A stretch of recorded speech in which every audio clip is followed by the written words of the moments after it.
Dzxl News Break. Mga kasama, narito ho ang balita sa oras na ito. Alamin natin ano ang mga sasabihin. Mensahe ng ating Pangulo. Meron po siya mahalagang sasabihin ngayon live mula sa Malacanang. Kasama natin si Radjuman Deo de Guzman. Dzxl Report. Kita mga Lourdes, pakinggan natin ang talumpati ni Pangulong Rodrigo Duterte sa 45th founding anniversary ng MEDA. Because I do not have the obligation to anybody to lie.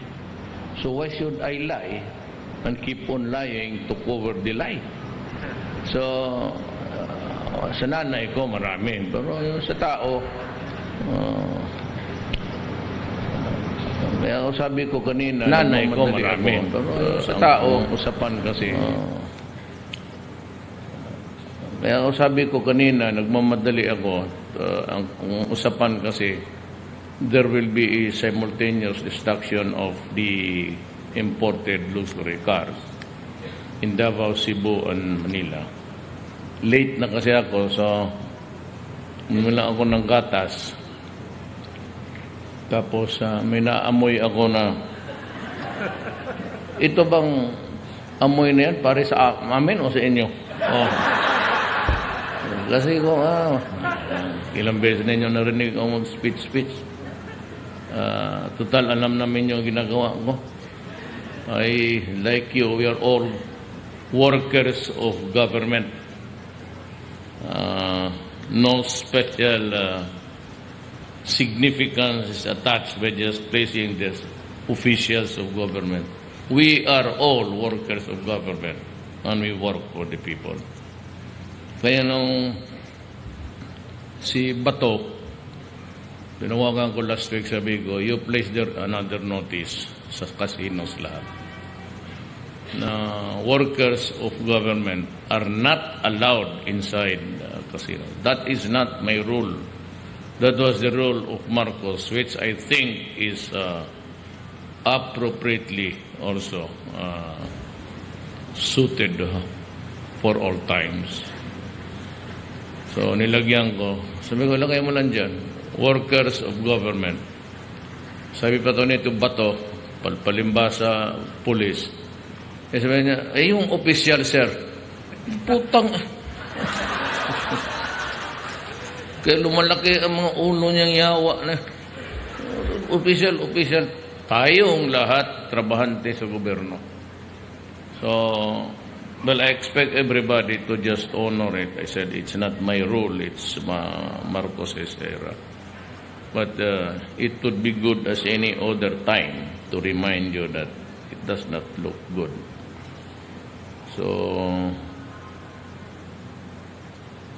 I may just opt to say something also from my heart. I'm not into politics. Let me be very clear on this. I'm not up to even as a kagawad, barangay kagawad. But just the same, let me all remind you that I was elected by the Filipino people. I was not a candidate of any politician. As a matter of fact, I could only count by the fingers of my hands ilan lang. I think Abet Garcia of Bataan, Aimee, nobody from Cebu, not even a barangay captain. In Mindanao, Subiri, and there's another lady governor which I cannot mention kasi mahal ko siya. Baka mabuko tayo at may asawa na siya. So, but, you know, from the sheer magnitude of my margin over the second opponent, it was just simply too, that was just simply too big, and pati ako na tulala. But I remember now, in the hindsight, wala akong sa Maynila, not even one barangay captain here. Pero what made the people decide in my favor? So, that's 15 million, and 6 million of that is my margin. Sabi ko, because I carried, I'm carrying now, a very simple set of rules or messages. One, I said, I will try, I can only try to stop corruption. Second is, the problem of drugs has overwhelmed the Philippine fabrics sa society. And this has to be controlled or stopped altogether. Third is that I would talk to all the enemies of the state, make peace with them, reach out a deal if possible. And fourth is that I will allow the brightest financial managers of our country to help me run the economic side. Lahat ho yan, nagawa ko na. Pero ginagawa ko pa rin because it remains to be a problem. It is not a one thing time to solve it.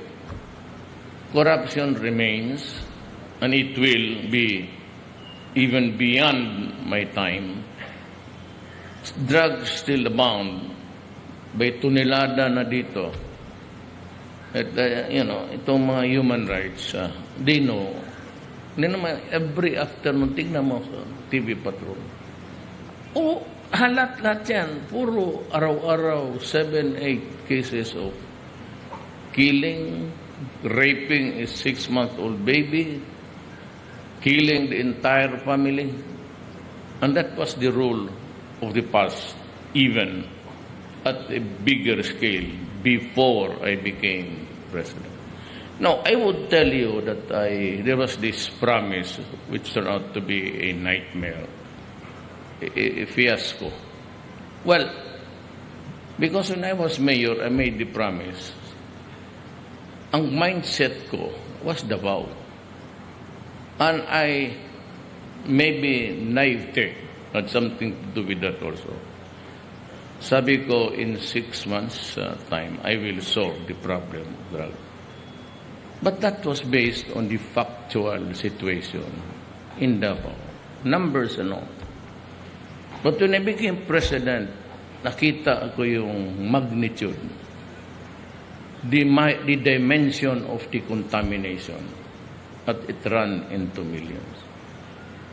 At maraming namatay. In Davao, maraming namatay.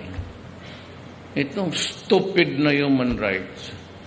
You don't go to war with criminal syndicates without killing people. And me, I have lost something like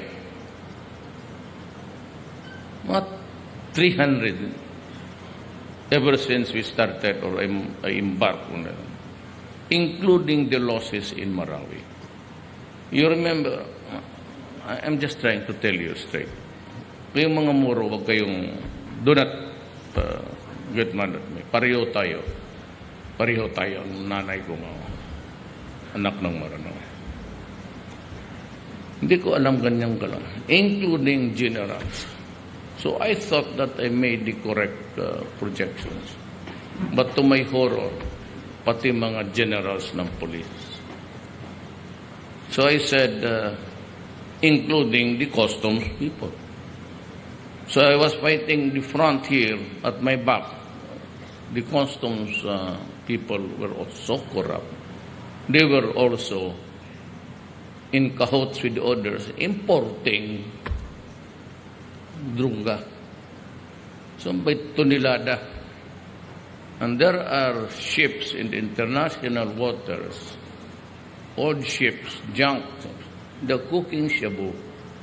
Place them in a plastic bins na blue, throwing it out to the sea, placing a homing device, tapos yung kukunin lang ng mga, kaya makikita mo yung regions 1 and 2 and 3.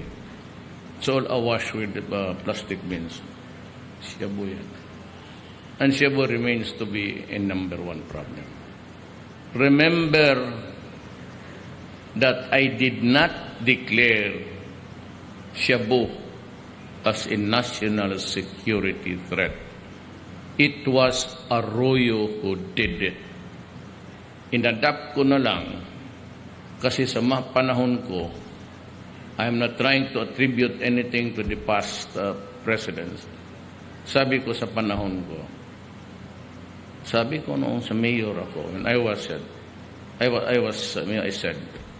I am not a policeman. No, I'm not a soldier. I'm just an ordinary worker of government, tasked with keeping the country safe and the people from the danger. Do not destroy my city and do not destroy the young, because I will kill you. When I became president, the same problem but of different magnitude and severity, I said, do not destroy my country. I'm just trying to build a country freed from any of those painful experiences of other countries. Do not destroy the youth, because I will kill you.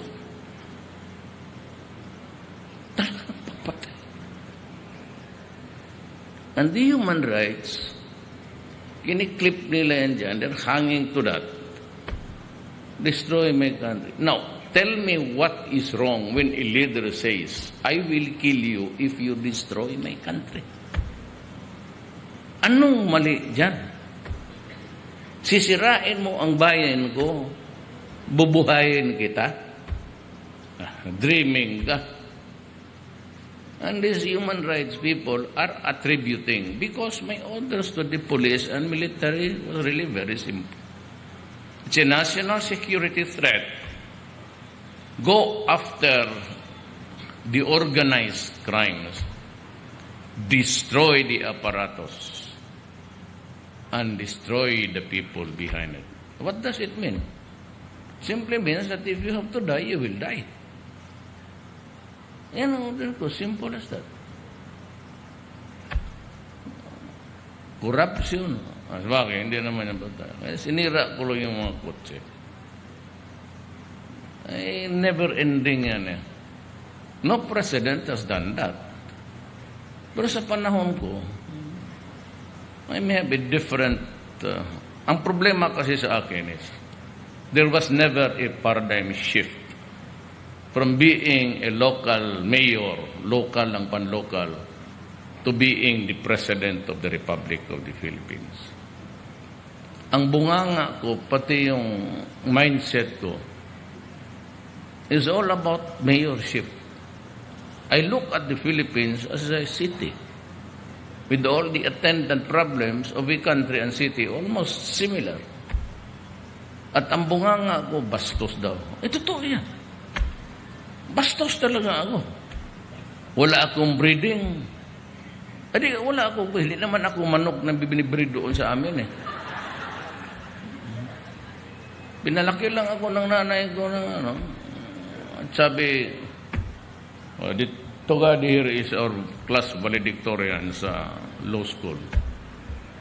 Ako, it took me 7 years. Togado got the 90s.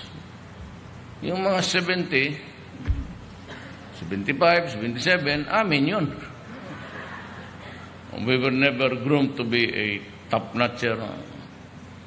Sabi nila, si Duterte hindi daw statesman. Kasi hindi pwedeng magpresidente, bastos ang bunga kaputang. Yan. Akala ko ba sa College of Law ako, wala namang subject na statesman, how to be a statesman or a son of a bitch. Pareho lang yan sa akin. So, pasensya na ang Pilipinas, and I do not really mince words. Kung sinabi kong gano'n ka, Kasi sa law school kami, gano'n ako. You are happy with my language. Kaya mag-usap kami noon, I tend to forget my Tagalog. Kami kalaking Davao, melting pot eh. Yung taga Davao, alam niyan. It's a melting pot.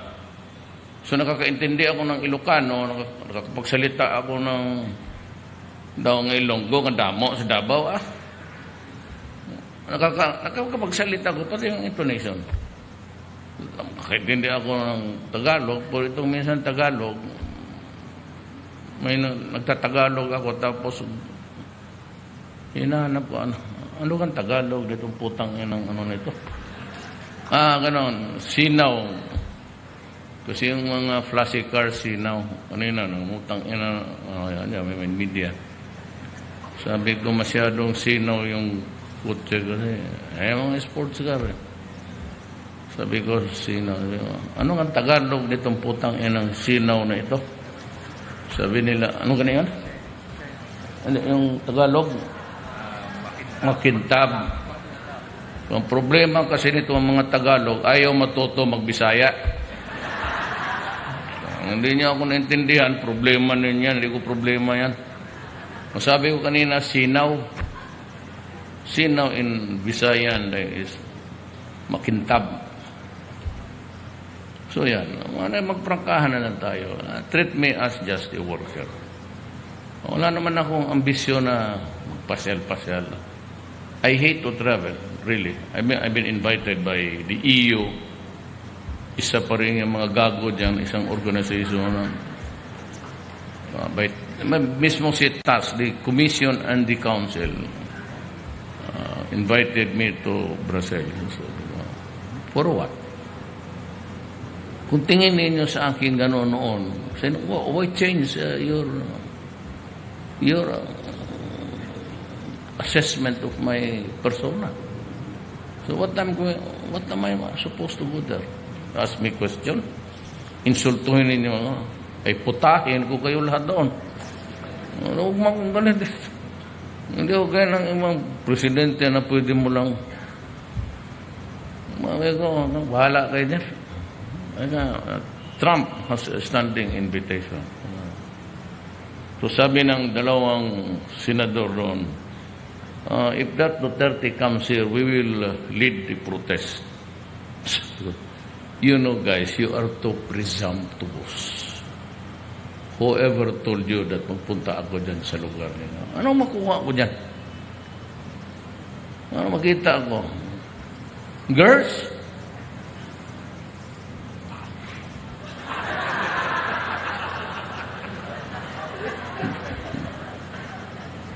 Unlike the Filipino. Totoo. I'll just be frank with the public. Congressman ako. Muntay. Pagkatapos gabi, ang babaan na yung mga gago dyan sa Congress. Nganap ng babae. Ako, faithful ako sa Pilipinas. Kasi yung sa malayo, maganda. Exotic eh. Hindi mo nakikita. Pati paglapit mo, queer na ang amoy. Balik tayo sa kwarto. At saka, faithful ako. Talagang faithful ako. Faithful ako sa Pilipinas. Marami lang sila, pero faithful. Hindi mo kailangan isa lang. Basta faithful ako sa Pilipinas. Mabango eh. Mabango. Tapos bibirahin na naman ako ng mga sixes daw ako. Maya matignan mo magpo. Hindi ka pala makasabi ng totoo dito. Kung malaman ko na sirado, hindi na ako pumunta dito. Control my mouth. Totoo man. So yan. Dito sa panahon ko, I have a standing order to the cabinet na puro bright man kayo, Pernia, UP, Ugadi, Dominguez is the finance, kababata pa yan. Kindergarten to college, valedictorian yan. Bit Aguirre was cum laude natin ba si Bit? Cum laude. Kita mo, naubos ang buhok sa kababasa.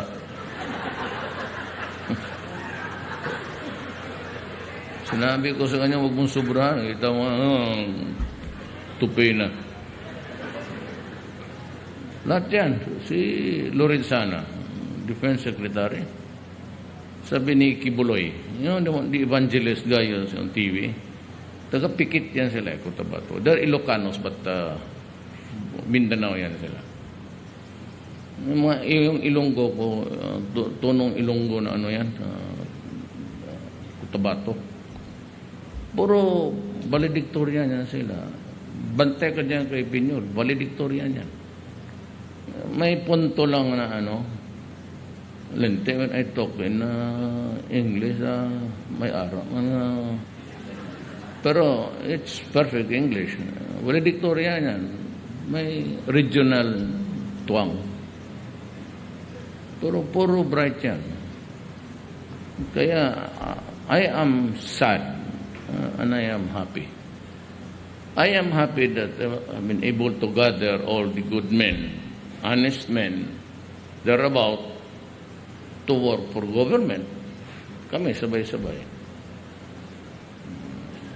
Pero ang happy ako dyan.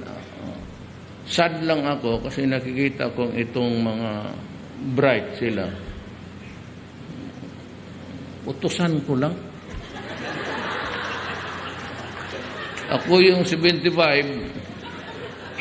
gawin mo yan. So, I just gave them 1 month. Important papers, 1 month. Kayong mga directors listening to me now, be careful. I have fired so many. You are supposed to do it in 15 days. The local executives who are drafting the executive order will be given only about 3 days lang. That's the maximum. Kasi mag-apply ka ng business permit, it takes almost eternity. Sit on it, tapos so dyan ang corruption. Kung sa dami ako mayor noon, 3 days, lalabas yan. Huwag ka na mag-follow up. Tapos punta ka doon sa engineer. Hindi mo makita ang mga... Alam ko, kasi 23 years ako mayor eh. Sabi ko, nandiyan ka sa opinion mo. I suppose that I would want you to be the first and to last. Huwag mo akong pakitain na magdaan ako dyan, wala ka dyan. Magtiis ka. Kung hindi mo magtiis, maghanap ka ng ibang trabaho. If you want an assignment, iba, okay. Ngayon ako, para walang 3 days. Natapos itong, well, I know that some trips are valid and legit. Okay yan sa amin. But kung mag-travel ka almost 22 times, 12 times, every month, tapos lahat na lang ng convention, pati yung mga seminar, may conference sa climate change sa South America. Nandoon ang buang. Tapos may climate change sa Brazil, nandoon na yung tunto. Pagka sa Amerika, New York, climate change. Sige, lahat ng climate change. Ang putang ina niyang bagyo, hindi na tumihinto doon sa climate change. Palabas pa lang isa, binubuntot na doon sa puwit yung anong natutunan mo? Marina. Sabi ko, you get out 22 times. Nabuang ka. Sabi ko, for those na tinin ko, likwanan. Every month, lumalabas ko. Sa CHED kailangan ng edukasyon at mabulahin. Nung nakita ko yung mga allowances ng mga scholars, di pa nang bayar, kasi ginano niya yung pera eh. Nahulog na devolve doon sa different mainline agencies. She gave an order na papunta lahat sa 6 years pending. Tignan mo si Popoy de Vera. Sa eskulahan niya binibigay. So pupunta yung Biro, isa-isahin mo yan. So, sabi ko, you are up to something. Because I know that you know, and I know, na walang resulta yung ginagawa ng puro kalupuan. Nung nakakita, get out. So, ko si Mijal Dio, call the girl. Marami yan sila. So, itong pag-usapan kasi natin na ako nakikiusap lang. I'm not referring to you guys. I'm addressing myself to the nation. Yung stop Buddha. Total, dadaan lang ako. I'm now on my fourth, going for my second or third. Madali lang yan. In a jiffy, I'm out. But at this time, during the remaining years of my presidency, wag talaga kasi uupakan kita. That goes for the military, the police, and all. Yung budget namin undersecretary halos sinipa ko sa mukha.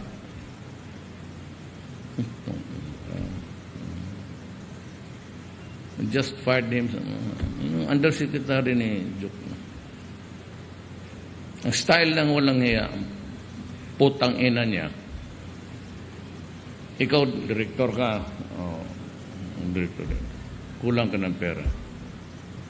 Kausap siya doon sa ano. Lakarin niya doon sa budget. Ito, gobyerno talaga itong pera. Walang drama ito. Walang kisihuda kung saang pera. Sige, magmulong siya doon.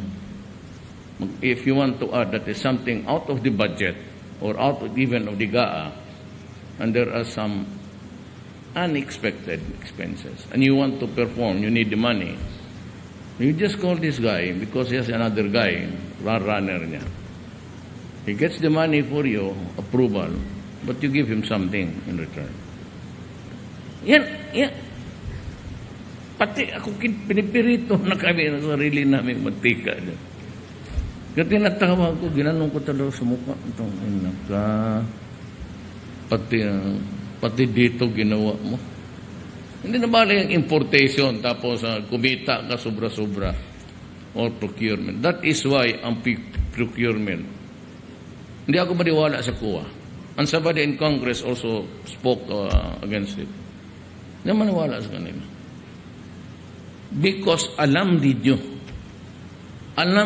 sa puso ninyo yung lowest bid na yan, that is the source of all corruption, beginning from the national to the local hanggang barangay. Alam ninyo yan.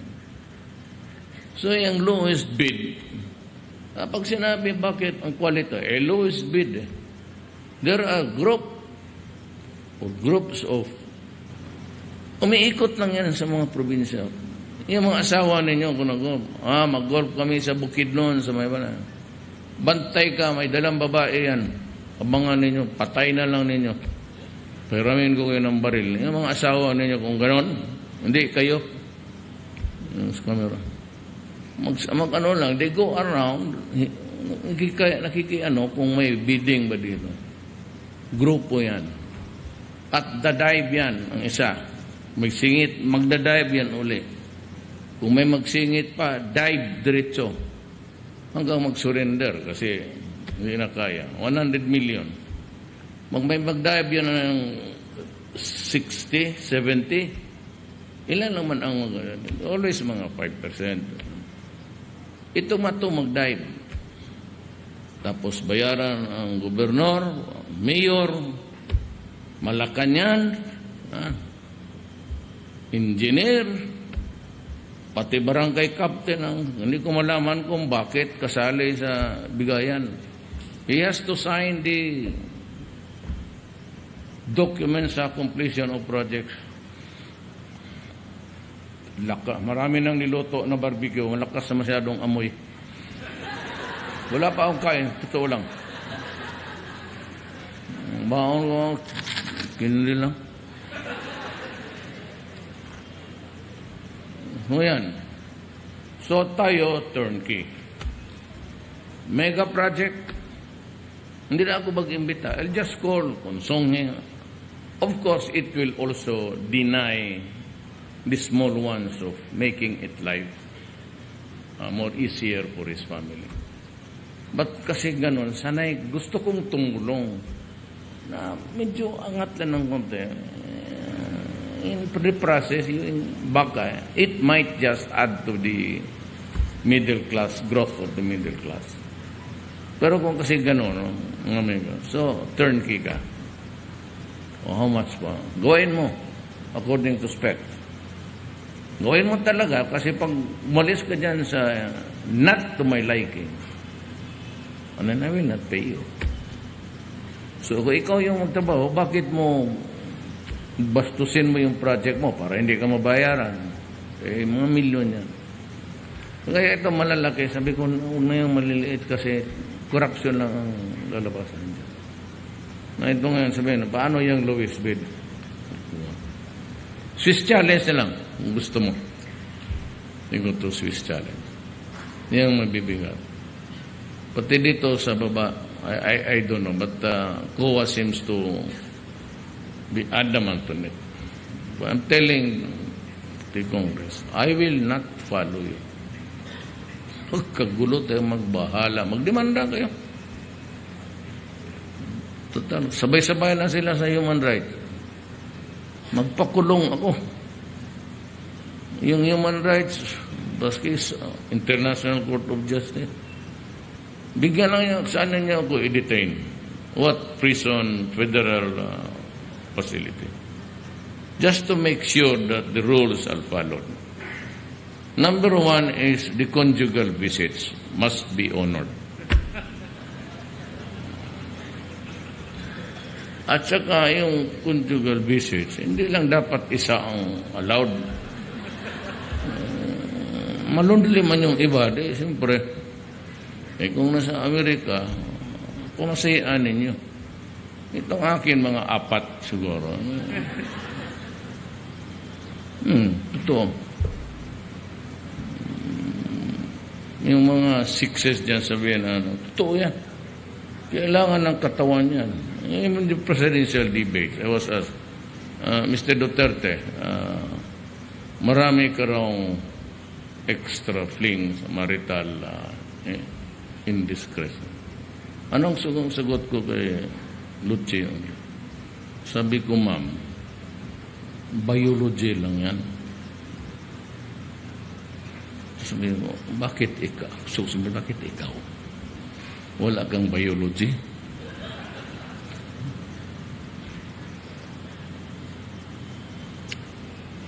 Ang akin, yan lang.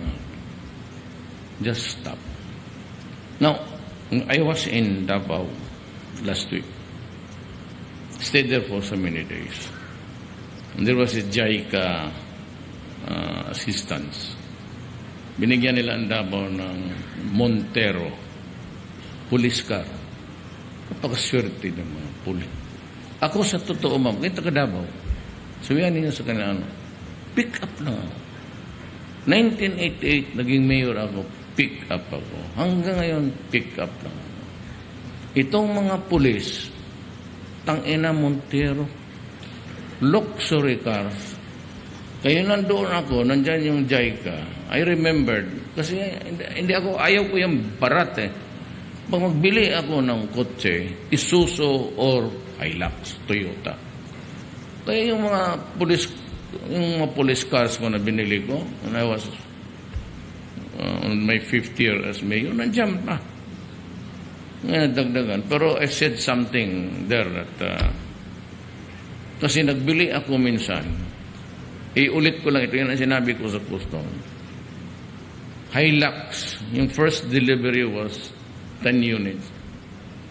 Ayaw ko ano nakain ng pulis na ito. Official pa naman. Gidriban tapos binunggo. 1 week after delivery na kaganon yung Toyota dyan sa Claveria. Binunggo dyan sa island na Umiyak talaga ako kasi ang sinaw nga. Kasinaw nung bago pa ito. Ang putang inang pulis na dolit. Kaya may sinabi ako sa kanila. But it bears my picture. Yung sinuot ko sa Marawi. But I'd like to address myself again to the Moro community. Ginamit lang nila yung picture ko kasi parang matapang daw ako doon, yung sa Marawi.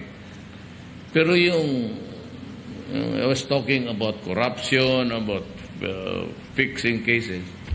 May sinabi ako, and it was, I think, a quote that caught the attention of Pahira mo nga, ma'am. Galing ako mo doon sa Pantalan. Ito yung kapitan sa Pangulo. Totoo. She is a graduate of Annapolis. Si China. Nagkakapitan ito ng barko. Siya yung nagdadala ng China kasi maliit yung singkit. Ito manahiya ang tago. So, dinagdag nila ito. Pero might as well. I'm just, pwede na itong guntingin. Ganito na yun. And I said, because kanina, not during my watch. Huwag sa panahon ko. Kasi either magkaibigan tayo or magkalaban tayo. Ayan. Yan naman dito sa telecommunication, ayaw ko na lang magyabang. Meron silang maraming demands. Sabi ko, kagabi sa cabinet meeting, kaya ako na late We started at 2 o'clock. We broke off mga something like 12:30. Kahaba ng discussion. But I had a warning for these people dito sa Telcom kami. Sabi ko sa kanila, just send them this message. Do not this government. Wala akong takatubi. Kaso. Maya-maya magdating yung BIR, they will start to audit you during the first year of your business. Haras, no? Kung magnanakaw ka mo, sino mo na hindi nagnakaw dyan sa kanila? Wow. Sila. Not during my work. Ang hini ko lang naman 4 years.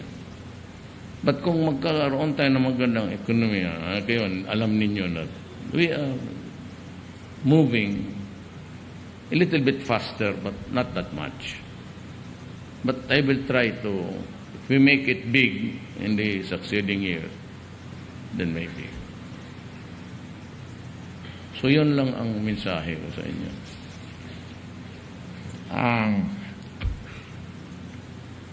Ang problema kasi baka nandito yung sumulat ma-insulto. So, as a product of a co-worker sa ating gobyerno, bigyan naman importansya baski speechwriter lang ito siya. I am happy to join you today on the occasion of NEDA's 45th anniversary. This is a celebration of the dedication and commitment of the hardworking men and women of NEDA in shaping our country's socio-economic agenda in the past 4 decades. As the primary agency tasked to oversee the Philippine Development Plan 2017-2022, NEDA will play a crucial role in our medium-term vision of turning the Philippines into an upper middle-income economy by year. Quite ambitious 2022. Baka sakali na. In the fullness of God time, baka makachamba tayo. I am optimistic that we can achieve this goal because of the professionalism of our NEDA officials and personnel. Your accomplishments in the past year and a half speak a lot about your skill and competence to fulfill your mandate. in streamlining the guidelines in the processing and approval of flagship projects, the creation of a task force to ensure the timely implementation and integration of the 15 regional development plans into the PDP are just some of the undertakings that uphold the integrity and efficiency of our national development agenda. We will build on these gains by boosting development in the regions. We will create more jobs, improve social services, encourage innovation, and connect the country to growth centers by aligning regional plans with our national development agenda. Indeed, we have a bright future ahead, and I count on NEDA to never waver in supporting government's middle-term and long-term socio-economic agenda. Always uphold good governance in the civil service as you provide direction of the formulation of our economic policies. As we celebrate your accomplishments and look forward to a brighter future ahead, let me ensure that public interest remains at the heart of our government plans, projects, and programs. With NEDA at the helm, I am confident that we can realize our vision of a prosperous Philippines by working together and laying the solid foundation for a stronger and more resilient nation. Thank you at mabuhay kayong lahat.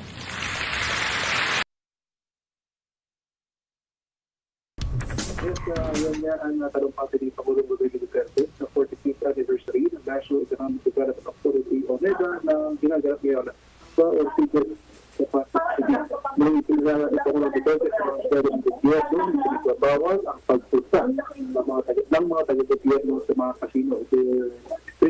Ito ay paalala ni Pangulong Duterte mismo kay Chief Director General Ronald Bato de la Rosa kung saan meron na napantulat na ibang government institusyon.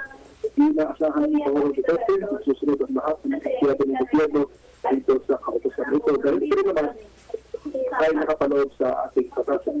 At sinabi ni Pangulong Duterte na hinaamin niya na nanatili ang katiwalian sa pamahalaan at sigyang manatili pa ito kahit matapos na ang kanyang termino. Pero gagawin niya ang lahat para ito ay masigilan o mahinto.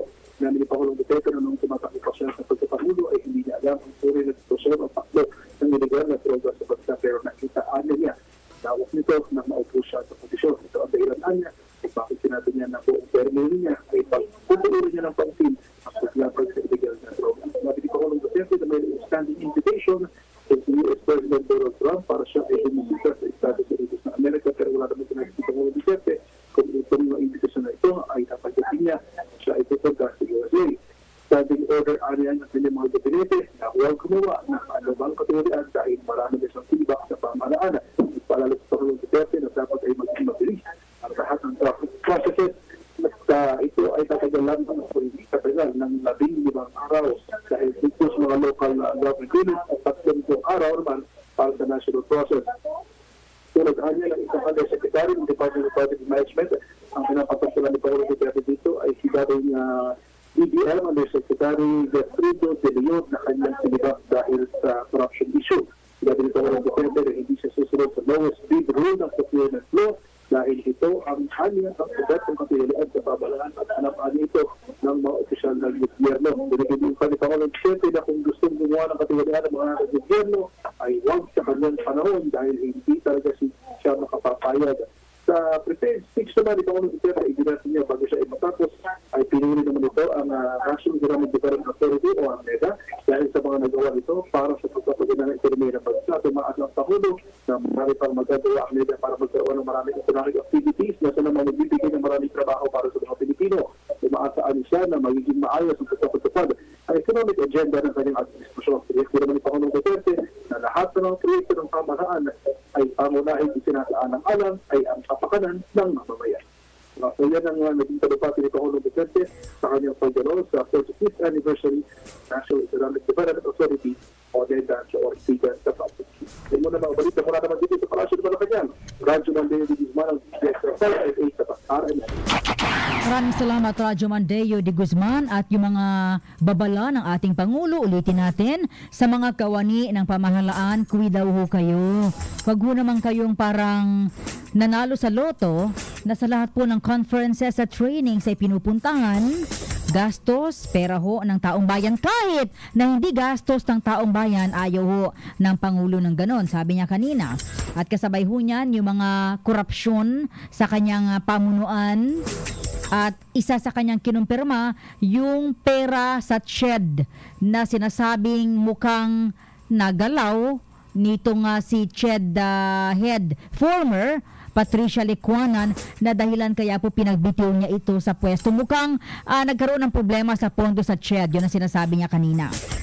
At mga kasama, abangan ang ilang pa sa mga balita dito sa Dzxl 558. Kasama nyo sa extra large na mga balita. Ako si Radyo Man.